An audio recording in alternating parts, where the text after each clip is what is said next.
حضرت علی کا فرمان ہے، امام المتقین۔ حضرت علی کے بارے میں اللہ کے نبی نے فرمایا، من کنت مولاہ فعلی مولاہ، جس کا میں مولا ہوں علی اس کا مولا ہے۔ اور یہاں مولا سے مراد دوست نہیں ہے، یہ ہم دوست کا ترجمہ کرتے ہیں آقا، سردار، جس کا میں سردار ہوں علی اس کے سردار ہیں۔ اس کے پیچھے ایک کافی پس منظر میں بہت سی چیزیں ہیں، ان کی صفائی کرنے کے لیے میرے نبی نے غدیر خم پر یہ حدیث بیان فرمائی خطبے میں کہ جس کا میں مولا ہوں اس کا علی مولا ہے۔ تو یہ چند دن پہلے مجھے خیال آیا کہ ہمیں حضرت علی نہیں کہنا چاہیے، ہمیں مولا علی کہنا چاہیے، کہ میرے نبی ہمیں ان کو ہمارا مولا بنا کے گئے ہیں۔ ہم سمجھتے ہیں صرف یہ شیعہ کہتے ہیں مولا علی، وہ صحیح کہتے ہیں، من کنت مولاہ فعلی مولاہ۔ آپ سب کے چہروں پہ میں حیرانی دیکھ رہا ہوں، حالانکہ میں آپ کو صحیح حدیث پیش کر رہا ہوں، من کنت مولاہ فعلی مولاہ، جس کا میں مولا ہوں علی اس کا مولا ہے۔ تو میں اب حضرت علی نہیں کہتا، میں کہتا ہوں مولا علی، کہ ان کا حق ہے۔ جیسے ہر صحابی کی بعض خصوصیات ہیں جو دوسرے میں نہیں۔ آپ نے ابو بکر سب سے بڑی ہستی ہیں صحابہ میں، ان کو نہیں، آپ نے کہا کہ تو جنت میں میرے آگے آگے چلتا ہے۔ بلال کو کہا کیا بات ہے، جب جنت میں جاتا ہوں مجھ سے آگے آگے چلتا نظر آتا ہے۔ جزوی فضیلت، سارے لوگ پیدل چلیں گے، میں براق پہ چلوں گا، میرے نبی نے فرمایا، اور بلال میرے آگے سرخ اونٹنی پہ بیٹھ کے چلے گا، یہ جزوی فضیلت۔ جنت میں جانے لگوں گا تو جنت کی سواری کی لگام ایسے نیچے گرے گی۔ نیچے گرنے کا مطلب ہے کوئی ڈرائیور آئے گا، کوچوان آئے گا جو چلائے گا، تو بلال حبشی کو یہ رسی پکڑائی جائے گی۔ تو اس طرح یہ جزوی فضائل کسی کے کسی طرح، کسی کے کسی طرح ہیں۔ تو مجھے خیال ہے کہ ہم اہل البیت کے حق میں بڑی کوتاہی کرتے ہیں، بہت کوتاہی کرتے ہیں۔ ہم اللہ کے نبی کی اولاد کے تذکرے نہیں کرتے، اس سے ان سے محبت کی گرمی بھی نہیں پیدا ہوتی۔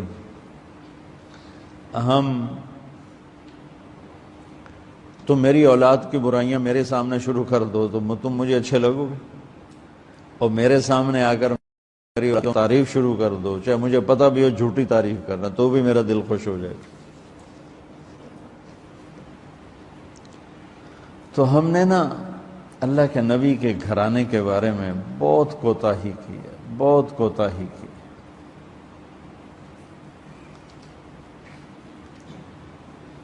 تو تم سنتے رہتے ہو، میرے ہر بیان میں اہل بیت کا تذکرہ ہوتا، اور یہ میرا ایمان ہے کہ یہ میری بخشش کا بہت بڑا وسیلہ ہے اگر اللہ کے ہاں قبول ہو۔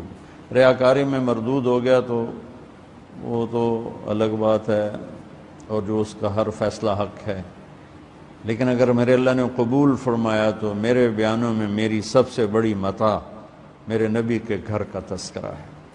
میں اس سے اندر کی محبت سے بھر کے کرتا ہوں، اور اپنی کوتاہی پر اور امت کی کوتاہی پر استغفار کرتا ہوں کہ ہم نے اپنے نبی کی اولاد بھلانا تو کیا ہے، 60 سال میں کیا کر دیا، ذبح کر کے رکھ دی۔ مجھے حیرت ہوتی ہے کہ نبی کا نواسہ ہو اور ادھر سارے نامراد سور قسم کے انسان ہوں، اور پھر ان کے پیچھے لگ کے نبی کے نواسے کو ذبح کر دیا جائے، کچھ سمجھ میں نہیں آتا۔ شاید اللہ ان کے عالی شان مقام طے کر چکا تھا۔ جب وہ سب ساتھیوں نے کہا نا کہ اب واپس چلیں، وہاں ابن زیاد آ چکا ہے، واپس چلیں، تو فرمایا کہ نہیں، مجھے جانا ہے، ان کا تم موت دیکھ رہے ہو، کیوں جا رہے ہو؟ کہا مجھے میرے اللہ کے نبی خواب میں ملے ہیں، انہوں نے مجھے کچھ بات فرمائی ہے، لہذا مجھے جانا ہی جانا ہے۔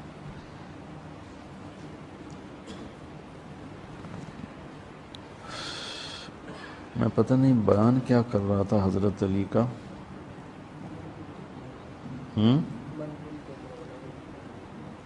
میں اس پر کوئی بات کہنا چاہتا تھا۔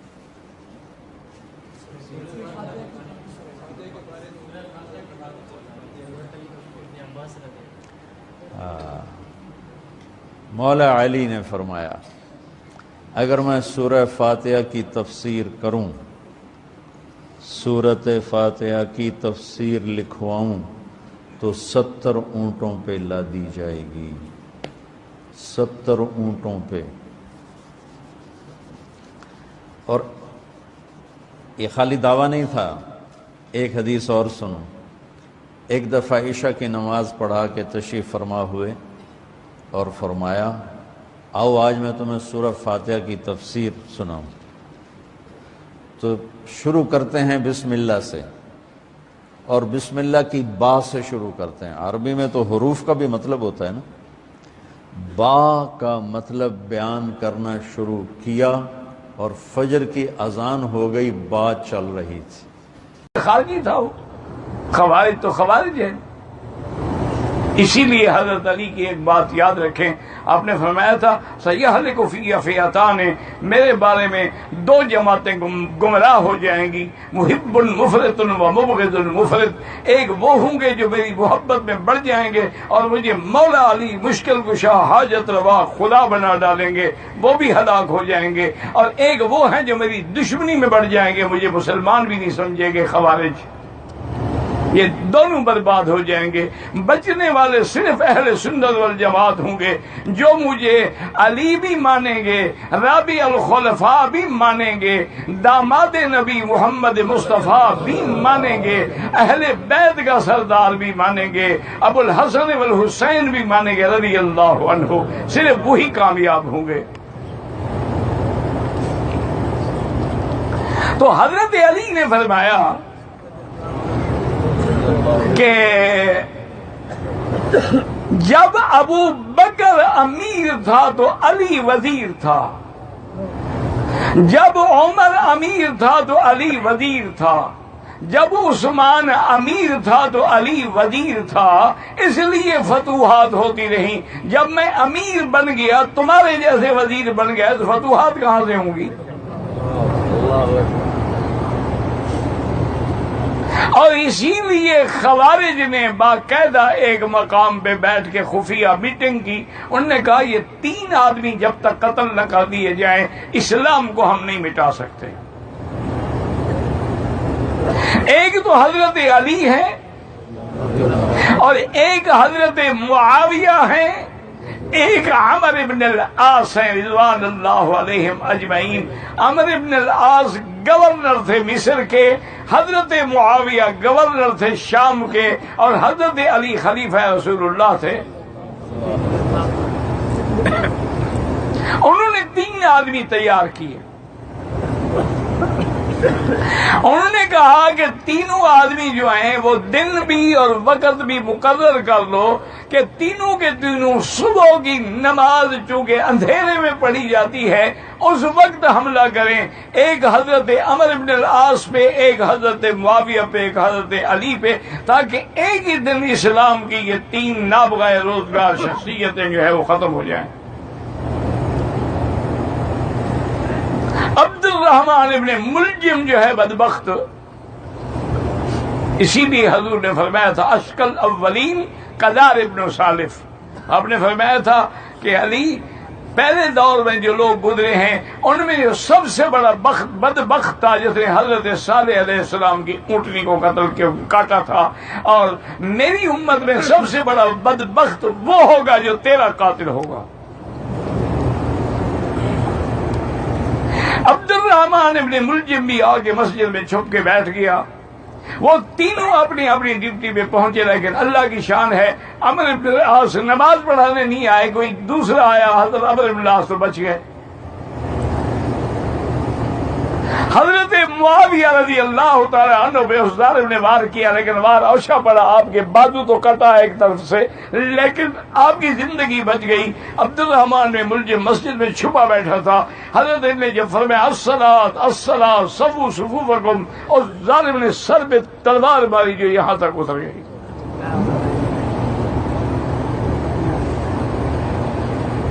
آپ نے اسی وقت بھی فرمایا فزت ورب الکعبہ، مجھے رب کعبہ کی قسم میں کامیاب ہو گیا۔ اور اس عبد الرحمن ابن ملجم نے کہا کہ میں نے 40 دن تک یہ تلوار زہر میں بجھائی ہوئی تھی تو سے انتقام لینے کے لیے۔ فرمایا صاحب میں تیرا فیصلہ جو ہے قیامت میں اللہ کے سامنے ہوگا۔ اور اسی عالم میں حضرت علی رضی اللہ تعالیٰ عنہ نے جام شہادت نوش فرمایا۔ اسی لیے سیدنا علی رضی اللہ تعالیٰ عنہ کی مزار مبارک جو ہے وہ بھی وہیں بنی، بعض کہتے ہیں نجف اشرف میں بنی۔ تو اللہ کے راستے میں حضرت علی رضی اللہ تعالیٰ عنہ شہید ہوئے، اور آپ کے بعد جو خلافت تھی وہ حضرت حسن رضی اللہ عنہ کو نصیب ہوئی، واللہ اعلم۔ حضرت علی رضی اللہ تعالیٰ عنہ کو مولا کہنا کیسا ہے جبکہ معنی آقا لیں؟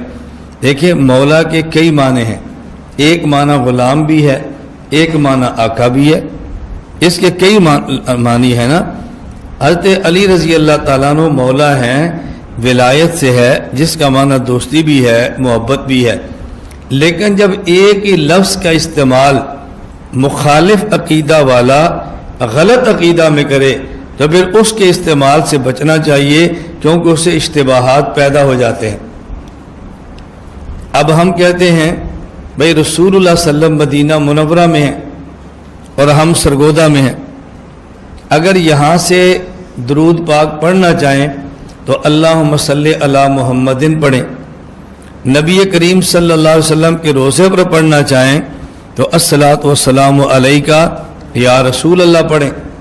لیکن حکیم الامت حضرت تھانوی لکھتے ہیں کوئی بندہ آپ کے قبر مبارک سے دور ہو اور الصلاۃ والسلام علیکہ یا رسول اللہ پڑھے، اور اس نیت سے پڑھے کہ میں براہ راست خطاب نہیں کر رہا، حضور پاک یہاں سے میرا درود سن نہیں رہے، بلکہ میرے انہی الفاظ کو فرشتے اللہ کے نبی کی خدمت میں پیش کر رہے ہیں، تو جائز ہے۔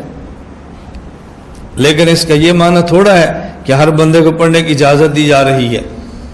اگر آدمی اکیلا بیٹھا ہو، جب اس کی بات کو عام بندہ سننے والا نہ ہو کہ جس سے اشتباہ پیدا ہو، جس سے خلط مبس ہو، جس سے عقیدے کے بگاڑ کا خطرہ ہو، اور وہ اس نیت کے ساتھ پڑھے کہ میرے انہی الفاظ کو فرشتہ پہنچا رہا ہے، تو حکم اور ہے۔ اور جب وہی بات آدمی 100 بندوں کے درمیان اونچی آواز سے کہہ دے، اب بتاؤ سمجھانا کتنا مشکل ہوگا۔ اگر آپ بیٹھے ہیں، میرا بیان میڈیا پہ چل رہا ہے، اور میں یہاں سے کہہ دوں الصلاۃ والسلام علیکہ یا رسول اللہ، اور میری نیت ہو کہ حضور پاک یہاں سے نہیں سنتے، میرے یہ لفظ فرشتے پہنچا رہے ہیں، تو لوگ کہیں گے مولانا صاحب آپ کی نیت کیا ہے اور فلاں کی نیت کیا ہے، ہمیں تو نہیں پتا، آپ بھی یوں پڑھتے ہیں وہ بھی یوں پڑھتے ہیں، آپ میں ان میں فرق کیا ہے؟ اب اشتباہ کا خطرہ ہو گیا نا۔ اب جواز کے باوجود بھی بچنا چاہیے کہ یہاں نیت نہیں دیکھتے، صراحت کو دیکھتے ہیں۔ کس کو دیکھتے ہیں؟ صراحت کو۔ کوئی آدمی اپنی بیوی سے کہے تجھے طلاق، تجھے طلاق اور تجھے طلاق، اور کہے جی میری مراد ایک تھی، یہ جو میں نے 2 مرتبہ کہا نا تجھے طلاق تجھے طلاق، یہ تو بالکل ایسے ہی ہے کہ جیسے سانپ نکل آئے تو بندہ 3 مرتبہ کہتا ہے سانپ آ گیا سانپ آ گیا سانپ آ گیا، سانپ تو ایک ہی ہوتا ہے۔ تو میرا مقصود تو تاکید تھی۔ حضرت عمر فرماتے تھے ہم تمہاری نیت کو نہیں دیکھیں گے، تمہارے الفاظ کو دیکھیں گے۔ اگر تمہاری نیت کو دیکھیں گے تو کسی کی نیت 3 کی ہوگی، وہ بھی بچ جائے گا کہ نہیں جی میں نے تو یوں کہا جیسے سانپ سانپ سانپ کہتے ہیں۔ اب شبہ سے کیسے بچیں گے؟ اب ہم تمہاری نیتیں نہیں دیکھیں گے بلکہ تمہارے الفاظ کو دیکھیں گے۔ اور یہ عمر کی بات کو قابل اشکال نہیں ہے۔ اگر کوئی شخص یہ کہے کہ میں نے یہ کہا کہ تجھے طلاق ہے، میری مراد وہ طلاق نہیں تھی کہ نکاح ختم ہے، میری مراد طلاق سے یہ تھی کہ تو مجھ سے کچھ وقت کے لیے الگ تھلگ ہے، کچھ وقت کے لیے۔ اب لفظ کو نہیں دیکھیں گے، صراحت کو دیکھیں گے کہ ہمارے یہاں طلاق کا معنی کیا ہوتا ہے۔ مجھے آپ کہتے ہیں سج پانی پئیں گے؟ نہیں جی میرا تو روزہ ہے۔ تھوڑی دیر بعد دیکھا میں تو شربت پی رہا تھا، پھر کہتے روزہ آپ شربت پی رہے ہیں، کیا مطلب؟ میں نے کہا نہیں، میرا مقصد یہ تھا کہ تھوڑی دیر کے لیے روزہ ہے، آپ کو کہ یہ دھوکہ ہے۔ بھئی ہمارے جب کہتے ہیں نا میرا روزہ ہے، اس سے مراد تھوڑی دیر نہیں ہوتی، اس سے مراد صبح صادق سے لے کر غروب آفتاب ہوتا ہے۔ تو جب آپ کہتے نا علی مولا، اب علی مولا وہ کہہ رہے ہیں جو مولا کو خدا، علی کو خدا کہہ رہے ہیں، اس لیے آج کے دور میں یہ بات کہنا ٹھیک نہیں ہے، اس عقیدے کے اندر فساد آئے گا۔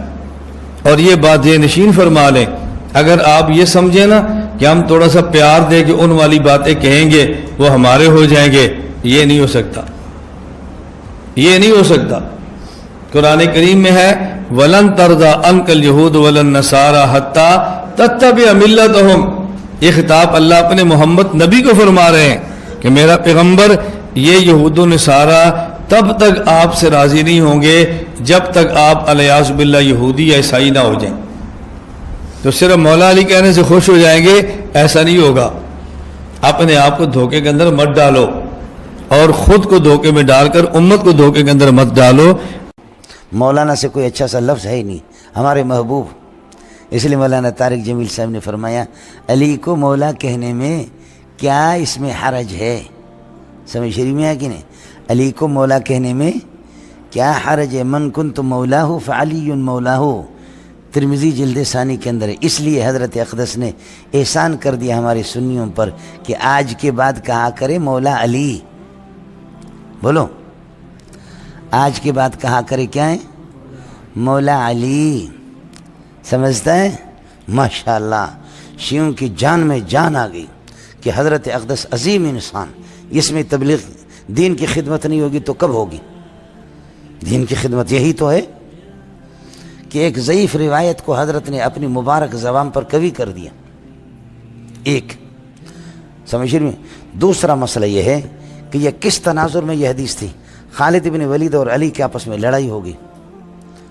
حضرت خالد بن ولید نے شکایت کی، کچھ کوئی مسئلہ تھا، اس موقع پر فرمایا کہ علی سے دشمنی نہ رکھو، مجھ سے جو دوستی رکھتا ہے علی سے دوستی رکھے۔ اس غصے کو ختم کرنے کے لیے ایک خاص واقعے کے تناظر میں آپ نے فرمایا۔ سمجھتا ہے؟ آیا سمجھ؟ تیسرا مسئلہ یہ ہے کہ آپ نے تو یہ ہے کہ اس میں جزا کو تو لے لیا، شرط کو چھوڑ دیا۔ من کنت مولا ہو، میں محمد جس کو محبوب ہوں، فعلی مولا ہو، علی بھی اس کا محبوب ہوگا۔ تو آپ تو مولا علی پر تو چونکہ شیعوں سے بڑی خوش آمدید آپ کو کہا جائے گا، مولا علی تو کہہ دیا تو شرط بھی کہو مولا محمد۔ وہ سمجھ میں نہیں ہے؟ حدیث تو یہ ہے من کنت مولا ہو فعلی مولا ہو، تو مولا محمد۔ لیکن آپ مولا محمد کا اعلان کیوں نہیں فرما رہے؟ مولا محمد کا اعلان کیوں نہیں فرما رہے؟ آپ علی کے فرما رہے کہ اس لیے کہ اس سے الفلوس ملفلوس وما ادراک ملفلوس، سمجھتا ہے؟ وہاں بڑے بڑے لوگ ہوتے ہیں، سمجھے؟ آپ جب کہ اتنا تو شرط و جزا، اتنا جاہل تو آپ نہیں ہے نا۔ یہ تیسری بات میں عرض کر رہا ہوں، من کنت مولا ہوں فعلی مولا، جس کا میں محبوب ہوں جو مجھ سے علی سے رکھے۔ تو مولا علی پر تو آپ اس کا چرچا کر رہے ہیں، پرچار کر رہے ہیں، لیکن مولا محمد کا کیوں نہیں کر رہے؟ پھر نام بھی بڑا ہو، کام بھی بڑا ہو، سمجھ رہے؟ ورحمنا انت مولانا، بولو ورحمنا انت مولانا فانصرنا علی، تو آپ مولا اللہ کی، سمجھے بھائی؟ مولا اللہ، اس کی آپ پرچار کیوں نہیں کر رہے؟ اللہ بھی ہمارا مولا ہے،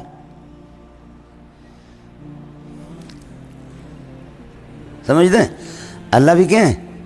ہمارا مولا ہے، اس کا پرچار آپ کیوں نہیں کر رہے؟